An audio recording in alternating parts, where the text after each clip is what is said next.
Alcohol Tipping Point is brought to you in partnership with Speak Studios and Speak Boise.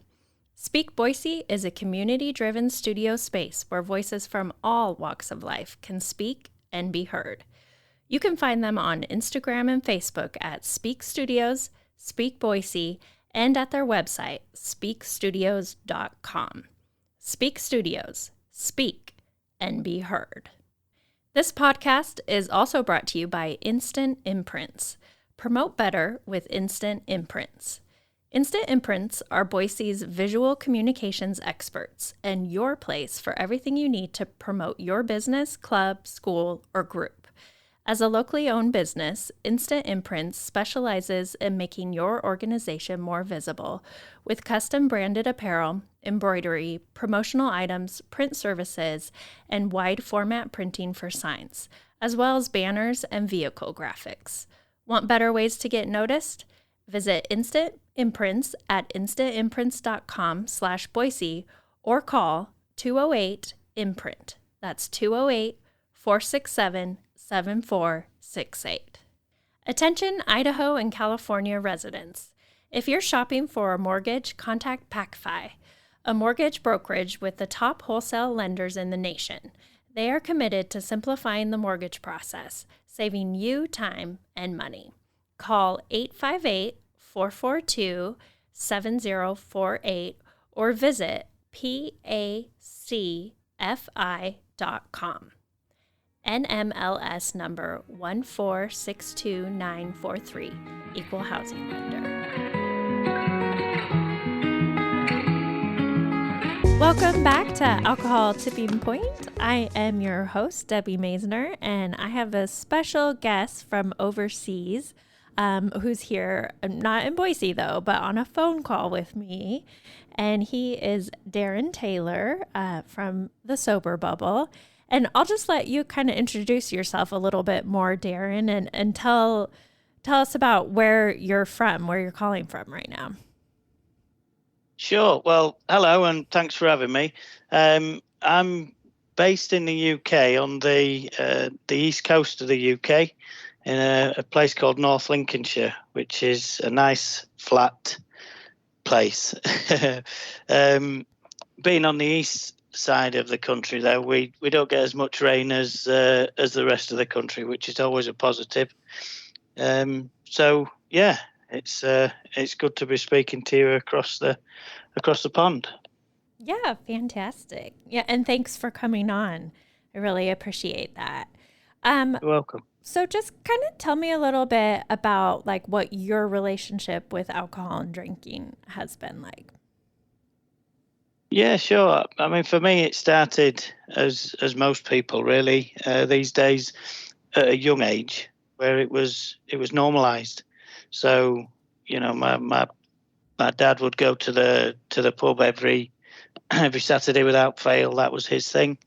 He loved it. My mum didn't. So there was always that hostile, atmosphere on a Saturday in particular. And I also had older brothers. So my brothers were 10 and 12 years older. So again, when I was 10, they was in their prime going out, and it was kind of a culture thing. Particularly where I grew up, which was a steel town in a place called Scunthorpe in the UK. So yeah, that really set the scene, if you like. And I was drinking from a young age, yes, but it really started more as I started to travel around with work, away from home, bored in the hotel. I was drinking quite a lot, and it got to where it really did, start to take over. So I knew something had to stop, and it was either me that was going to stop drinking, or I was going to go crazy and, perhaps lose everything. Who knows? And I wasn't prepared to take that chance. So I ended up quitting altogether. So, there's a few turning points in my life.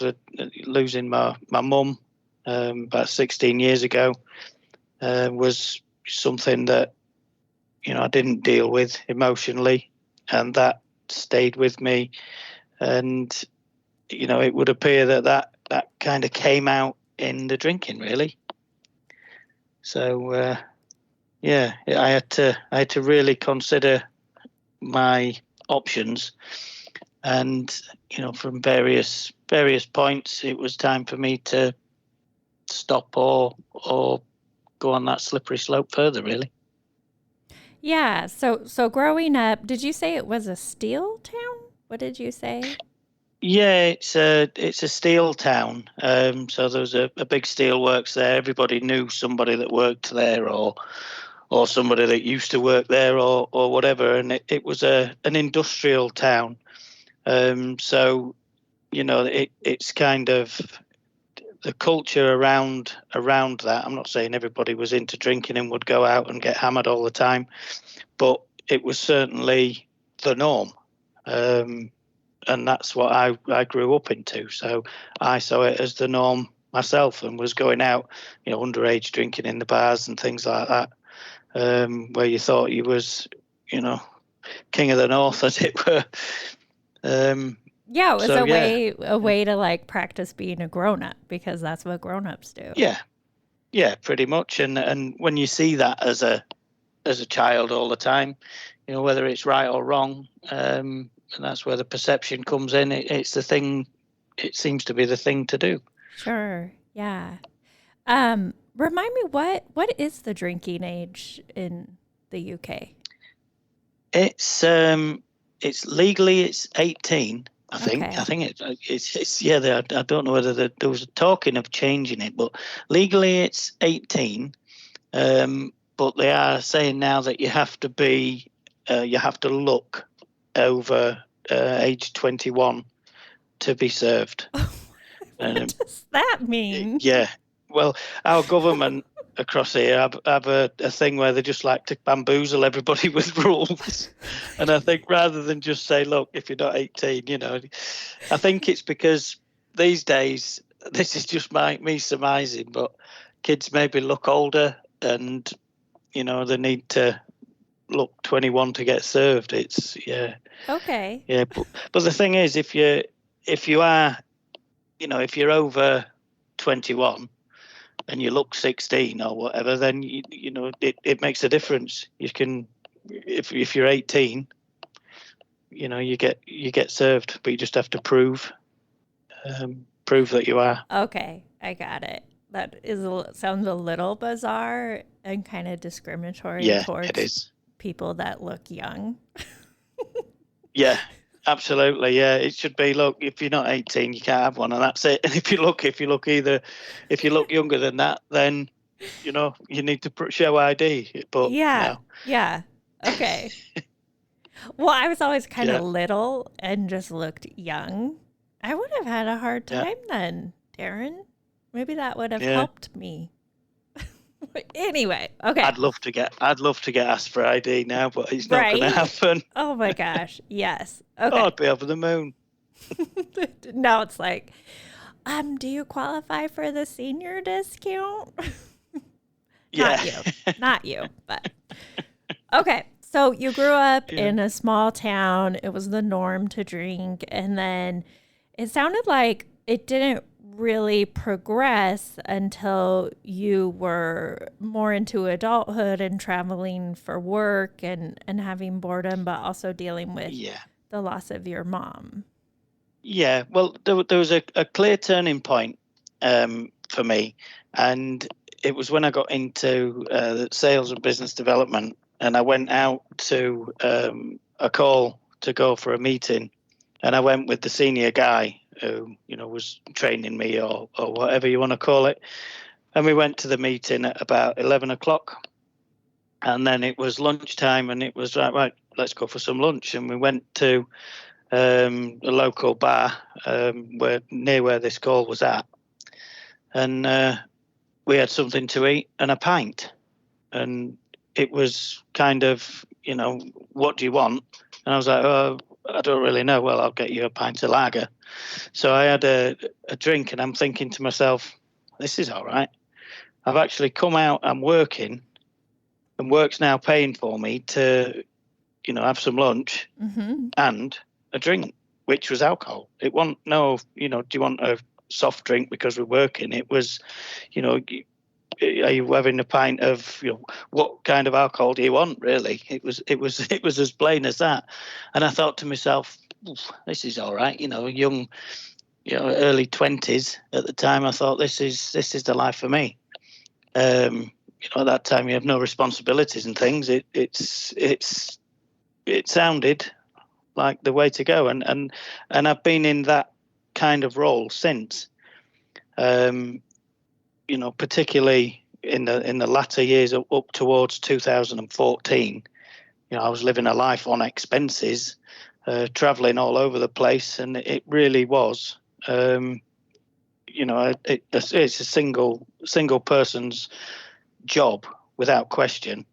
But when you're not having to pay for anything as well, it's kind of like a party lifestyle. It turned out to be for me, which was good in some ways, but obviously has a downside, and that's when it becomes a bit more than, your drinking becomes a bit more than fun and starts to affect others, and that's what happened. So yeah.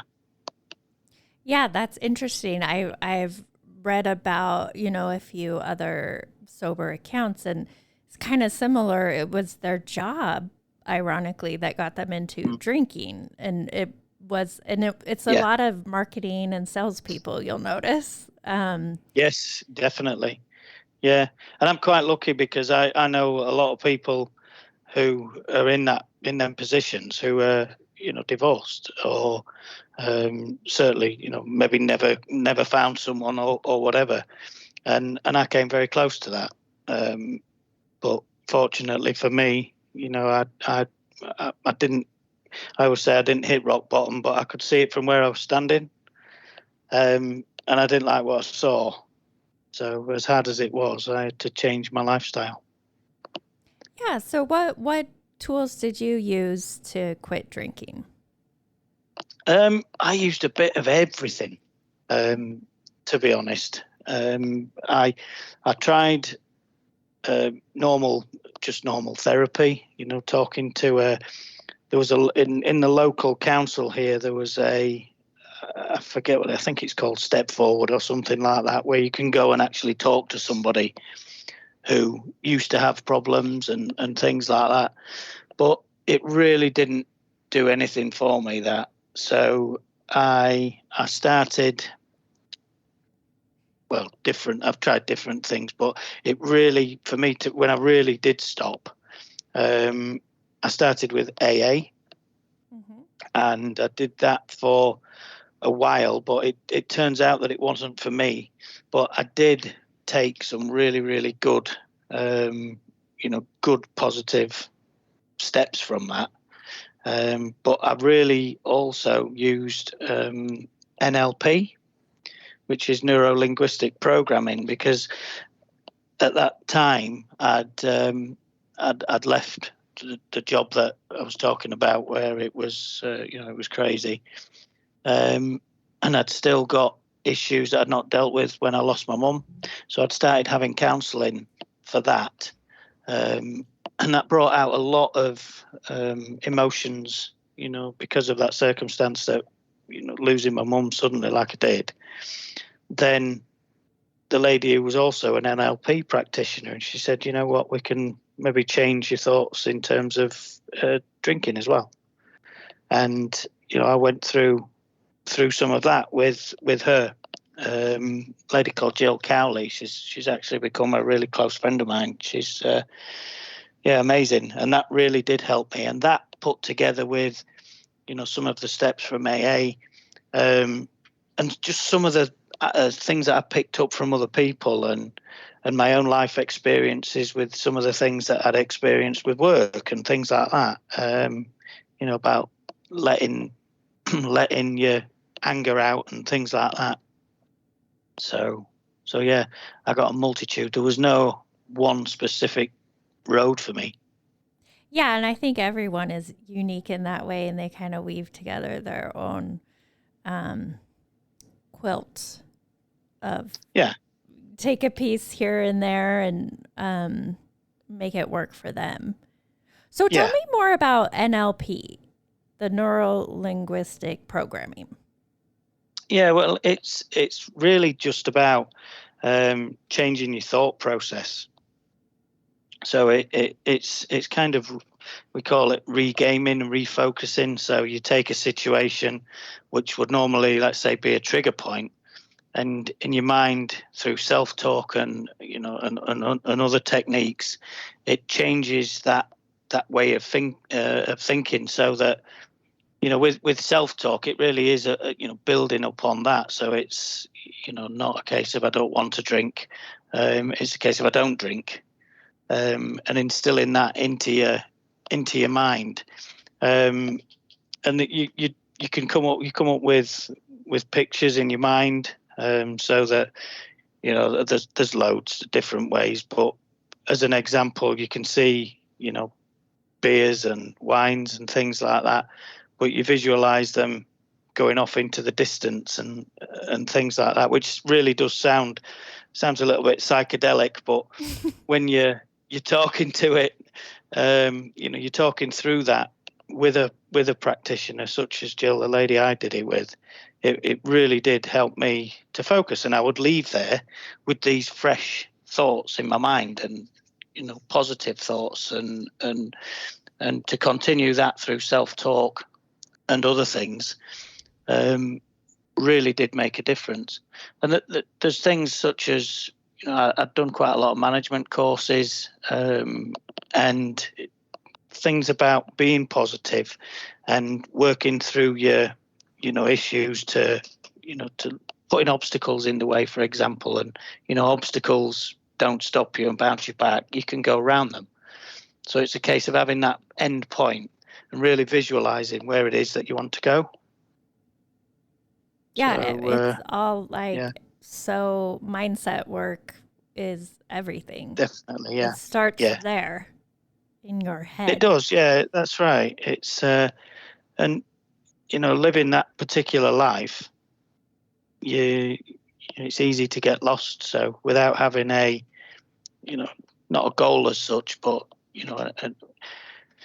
an end point or a way of life, it's it's quite easily to just get stumped by the obstacles and turn back on yourself.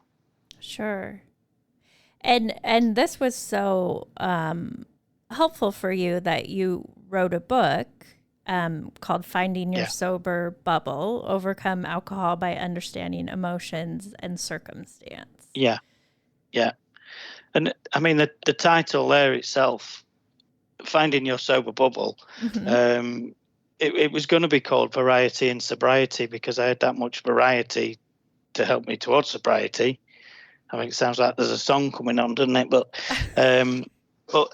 I always used to say, just I'm all right, I'm in my bubble, and if I'm in my bubble, that now is a sober bubble, and that became my safe place. And I would just say, well, I'm in my sober bubble, and that's all part of the self-talk and things like that in my mind. So my sober bubble is my safe place, and I think that's where the title come from, because I thought, well, there's a lot of people out there who maybe don't have that safe place, and they really need to find that, to be, to give themselves the best chance of becoming sober. And there's a lot of people who,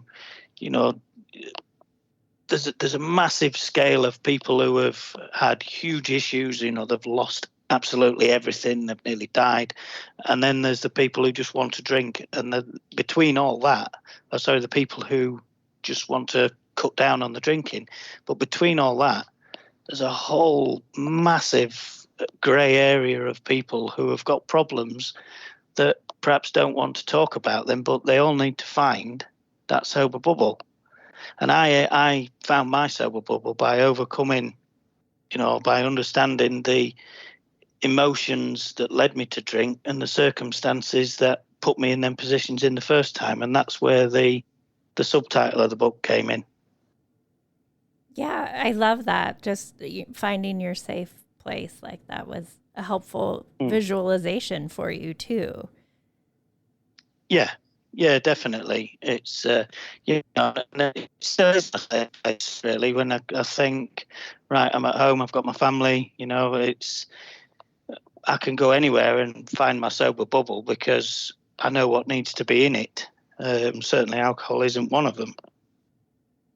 Yeah. So you know, and to find it, there's a whole host of, you know, different tips and suggestions, right from the obvious to the not so obvious.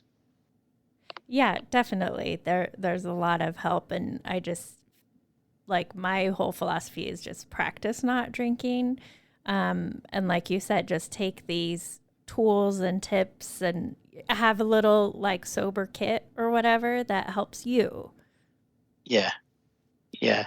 I think so. I think there's a whole, for me, it's like maybe two stages. So you've got the whole, I need to stop drinking, and then there's maintaining it, which is where the tools come in, isn't it? Yeah, Yeah. yeah. Well, what would you say like would be your top tips for someone who's just starting out, questioning their relationship with alcohol? I would definitely. Well, let me start again. It probably took me a good, you know, 3 years of ups and downs before I finally stopped. But for me, I see that as a, let's call it long-term planning. And what I realised was, you know, it never didn't really have to be that long-term if I'd actually sat down and, you know, started thinking about, you know, the six P's, or what, as I call them, the six P's. Do you know the six P's? I I'm not don't. sure if I'm Tell allowed to me. swear on, on Yes. it. You can say anything The you six want. P's is planning and preparation prevents a piss poor performance. And that's true throughout anything, whether it's, you don't have to throw the word piss in, you could just say poor performance if you like, but I like it the kind of piss. emphasizes it. Yeah, it emphasizes it, doesn't it? You throw Mm-hmm. it in there now and again, but it it's true with anything. You know, if you're going to do a marathon and you don't plan for it, you know, it's going to be a piss poor performance. And it's the same with, you know, quitting drinking. If you see it as, you know, a task that you have to do, then you need to plan for it. And that means looking at, you know, maybe writing down with a pen and paper, just like old school writing down, write down concerns, ideas, dates. You know, if there's anything that's coming up, such as you know, a works meal or a dinner where you're entertaining clients, and you know that you're going to be put in a situation, then, you know, at that stage of planning, you don't necessarily have to know what to do. You just have to realize that, you know, there is these situations, and they're gonna, you know, they are going to be there, but knowing what to expect is really a good way of starting off, I guess. You know, and then there's things like understanding, you know, the real reason why you know, you want to quit drinking in the first place. And that's not just because, you know, I get up and I'm, you know, I feel rough in the morning and things like that. It's, you know, what is it that's really, you know, what are you doing to the people around you, to yourself, and things like that. I mean, I'll give you an example, which I think is in the book. I drunk drove once, and, you know, it was quite a distance as well. Well, I've done it quite a few times, I'll be honest with you, Mm-hmm. which I'm not proud of, but I built this vision in my mind of, you know, what would have happened if the worst of it happened and I'd have been in an accident, or even worse, God forbid, you know, killed somebody. Now I'm starting to think of, you know, myself in jail and talking to my kids through a screen, and, you know, picking up the phone with them on one side, me on the other, or whatever. And, you know, that image in my mind, it really frightened the life out of me. And it made me think, well, do you know what? I just do not want that. I do not want that to happen. And, you know, it came down to me not wanting to hurt or, you know, ruin the rest of my family's life as well. And that's a real reason to stop drinking, not just because I feel rough or, you know, anything like that. And again, it's important that, in terms of your family and your friends, it's letting them know that you are stopping and getting them on board with it. The last thing you need is to, plan that you've gone to a place, and again, it all comes back to planning, but plan that you've gone to a dinner party or something like that. You get there and everybody's doing shots and things like that. Your head's just going to fall completely off. Mm-hmm. But if then people know that you're stopping drinking and you've been up front and said, look, you know what, I'm quitting, they're liable to leave you alone and things like that. Yeah. So your top tips would be planning, knowing your whys and even your deeper whys, and just letting the loved ones, close ones around you know that you're not drinking. Yeah, I think so. And then, there's others, alcohol must be your top goal, quitting alcohol. Everybody has a lot of goals, but quitting needs to be up there at the top, not just something that you fancy doing if you're really serious and you're going to struggle. And I always find finding somewhere where you can go and shout and swear and lose your mind at some point, because there's a lot of tension that builds up, when you want that drink and you can't have it. So yeah, it's what did you do to let out that tension? I've got a punch bag in the garage, and I did used to go for that, and I used to go for a run. It was more with me, emotionally, as it is, with everybody. It wasn't a feeling of, I need to get out there and belt something or give someone a good hiding. It was a case of, I need to start thinking about something else.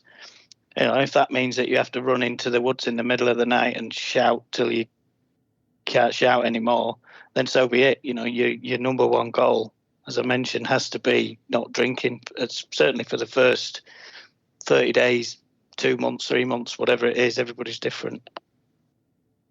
Yeah. So, I always tell people, like, now's not the time to diet. Like, just focus on absolutely. not drinking.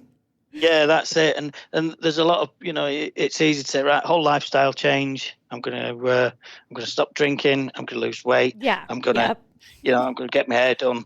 No, I'm gonna eat a bag of sweets because it's gonna stop me drinking. Mm-hmm. And if that makes me put on a few pounds, so what? I'll worry about that later.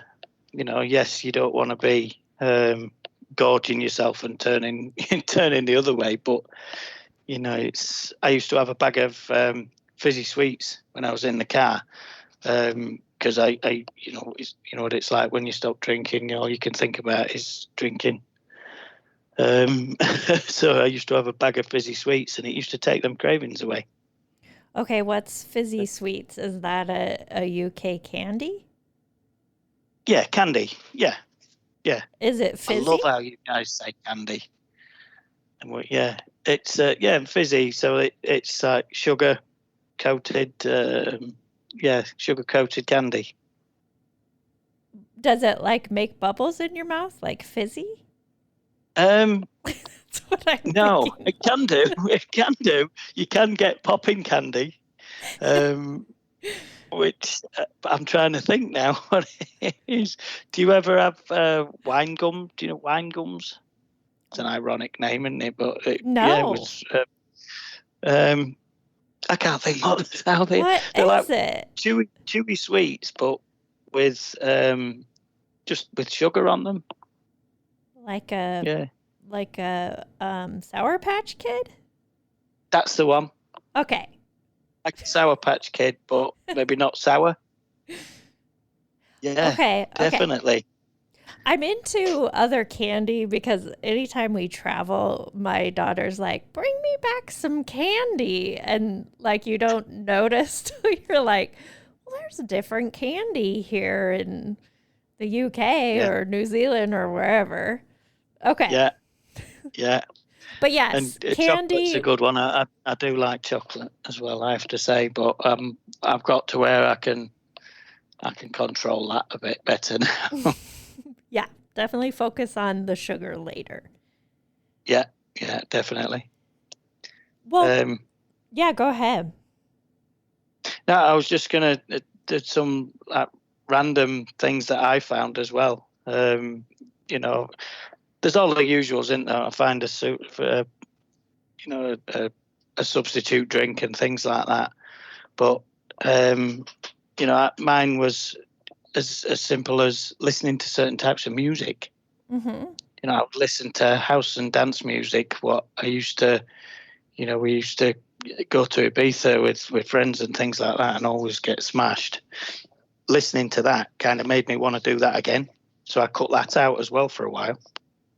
Oh, okay. So and I really, you went to Ibiza yeah, and you partied to house music. And so then it was hard for you to listen to house music. yeah. So when I would listen to that, Yeah. I used to, you know, not the word fantasize, but it like remember all them things and think, yeah, it was amazing, and then link that to, you know, the drink and the drugs and whatever else it is that you was doing. When, you know, it kind of makes you miss doing it, and then you think, oh well, actually, am I boring now? Am I doing this? You know, that one always comes in your head, doesn't it? As well, I'm boring. No, you're not boring. You're sober. But yeah, the music side of things, and I love music as well. But my musical taste is really, really eclectic. It's, you know, like I say, house and dance music at one time, and then, you know, the next day I could be listening to Don Williams or someone like that. It's always been the same. I just like music, but I had to cut that certain type out because it reminded me of certain things. Mm-hmm. Was there some music then that was like soothing to you, that like that could replace that feeling?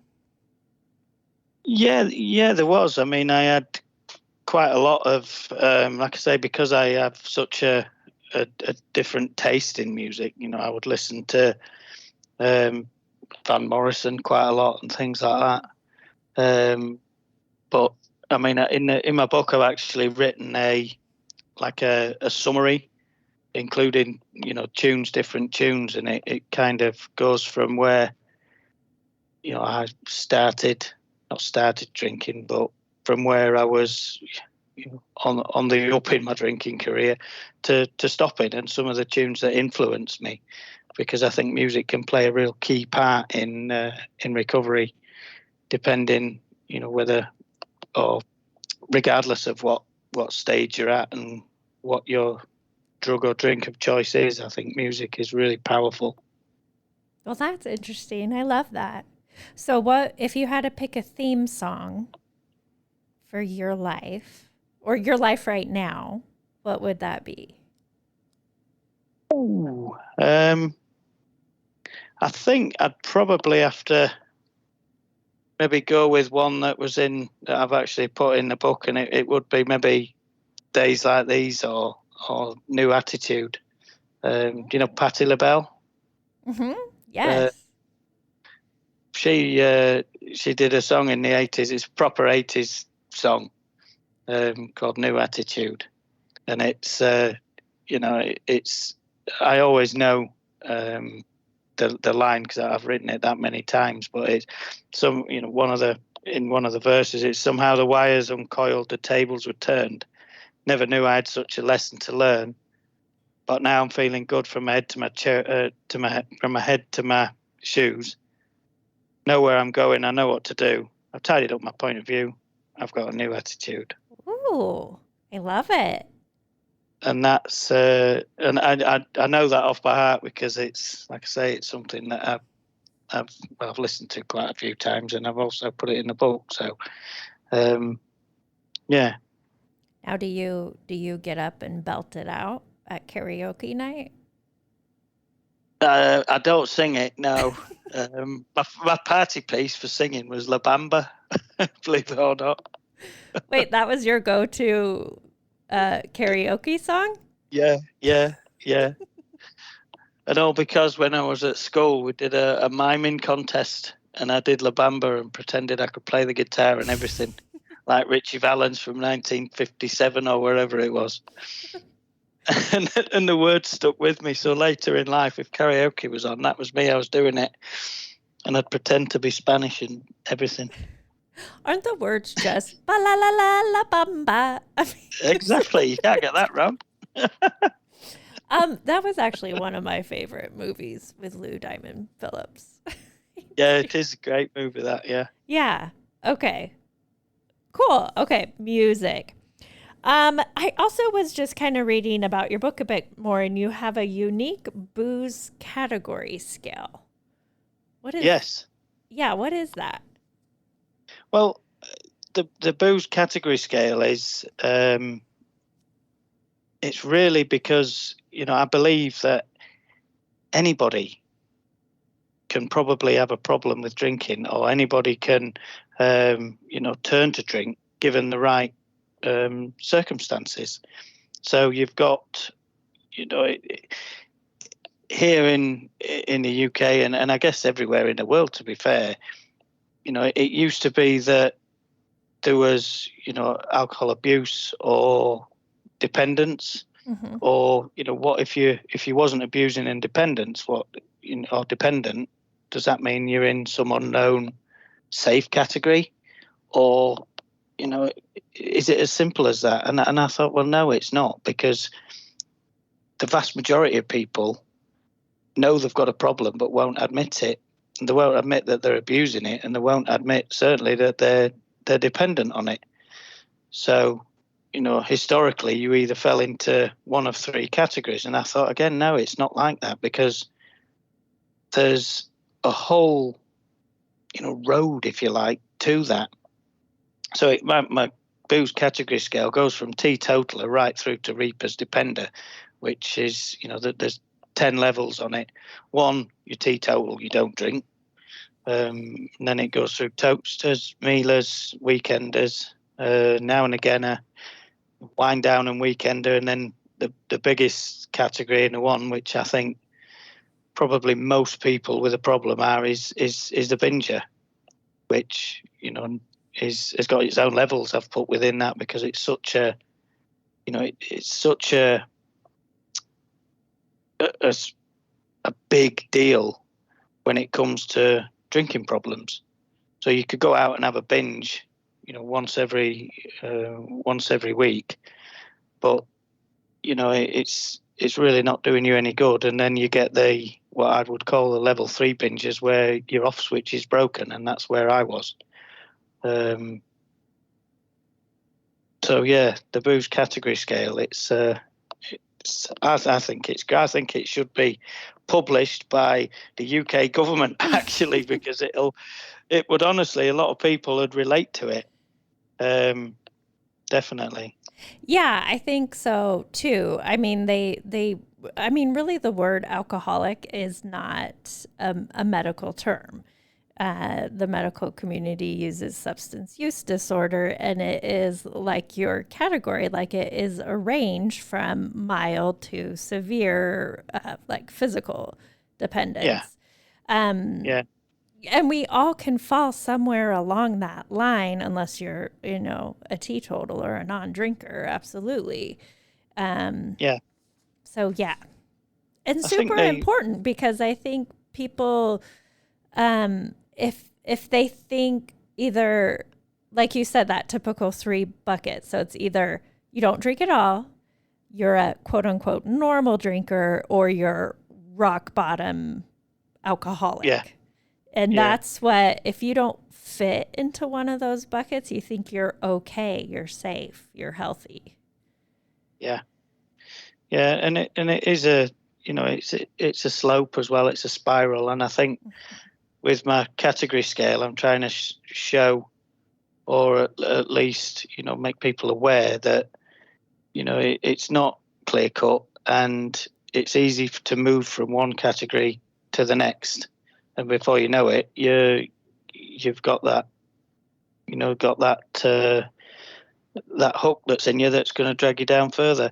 And it also that when you look at alcoholic, I think the perception in society of that term As you mentioned, it's substance use disorder and things like that. But people, when they think alcoholic, the perception in society, I really think, needs changing. Because 9 times out of 10, someone will think of an alcoholic and they think of the guy on the street with, no money, looking around for cigarettes, that kind of thing.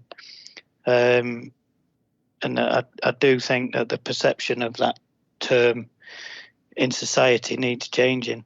Yeah, it's got a real stigma attached to it. Yeah. I'll give you an example. It's a guy once said to me, he says, and I've had to put this in the book as well because I think it's hilarious, but it sums it up. And he says, he knew how to stop drinking. He said, so would you classify yourself as an alcoholic? And I said, well, would you classify me as one?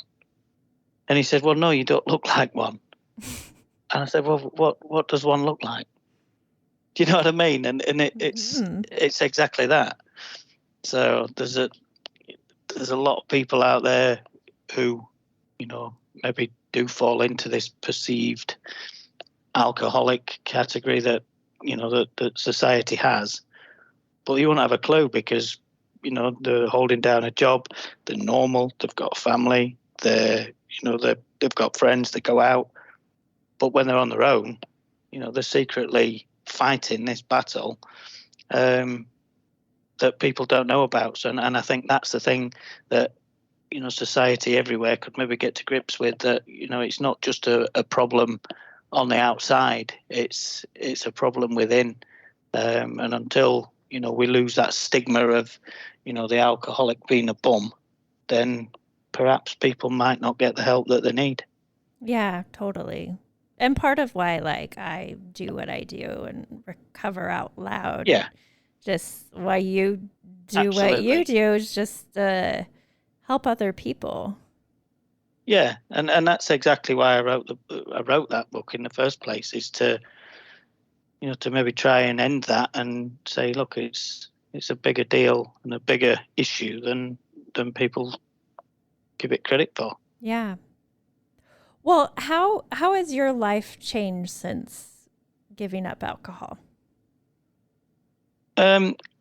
Massively, really. It's on a personal level, I'm not as tense. I'm much more calm. I do a lot more with the kids and things like that.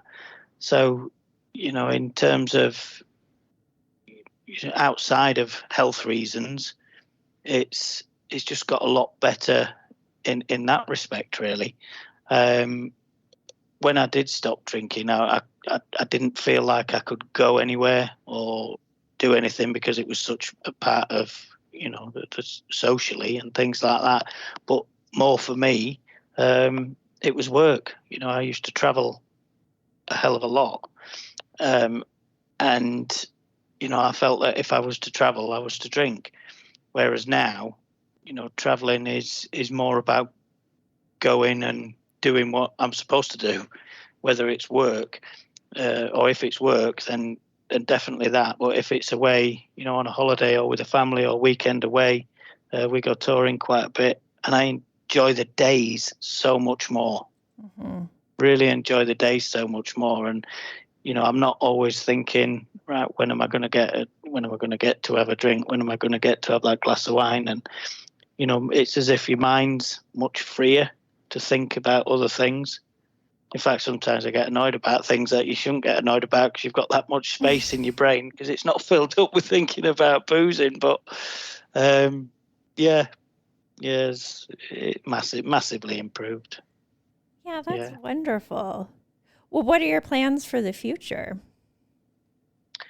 In terms of family or work or everything, really. What? Is there anything in particular? No, it's your future. Yeah, in terms of, what I do, I've had, in terms of professional life, I've had quite a steady few roles where I've took a step back, and I feel I'm ready to, to go back to what I was doing. but obviously in a much more clearer state of mind. So I mean, I'm looking to do great things there. I'm going to carry on supporting people where I can. In terms of my family, it's to, it's which is the ultimate aim and the ultimate, reason for me for doing everything, including stopping drinking, obviously, well, mainly stopping drinking, and that's to enjoy it and do things with the kids and, not miss out because, I can't remember what's happened and things like that. And it's to travel and it's to, it's to just enjoy it. But above all, it's to make sure that my kids grow up, understanding that there is more to life than booze and that, they can make a good life for themselves. And that's really where I'm at the minute. So, yeah. Yeah, that's beautiful. Well, I'm so glad that you came on the podcast. I'm glad we got to talk, and I appreciate your story and you sharing. How can people find you and find your book? Well, I'm on Instagram first of all, where I'm at the Sober Bubble. I've had a good month or so off Instagram at the minute. I mean, I recently lost my father, so it's kind of messed with me a little bit. But I felt like I needed a break off social media as well. But I'm going to be back on there soon as, like I say, the Sober Bubble. I've got the website, which again I've had a little break from, but I'll be back on there soon. And that's soberbubble.com. And the book, Finding Your Sober Bubble. There's a lot of sober bubbles going on, isn't there? There's bubbles everywhere. And I love how you say bubble. Bubble. Yeah. It makes me happy. Oh, good. That's good. Happy bubbles. They're everywhere, I told you. The Finding Your Sober Bubble is on Amazon. Amazing. Okay. So, yeah. Well, thank you, Darren. Have a great day or night. I guess it's night over there where you're at. Yeah, it's almost 8 o'clock in the evening.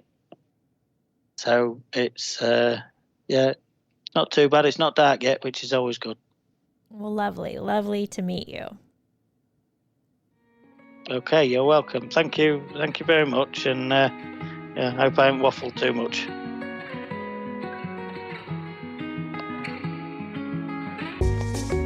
Hey everyone, thank you so much for listening to this episode of the Alcohol Tipping Point.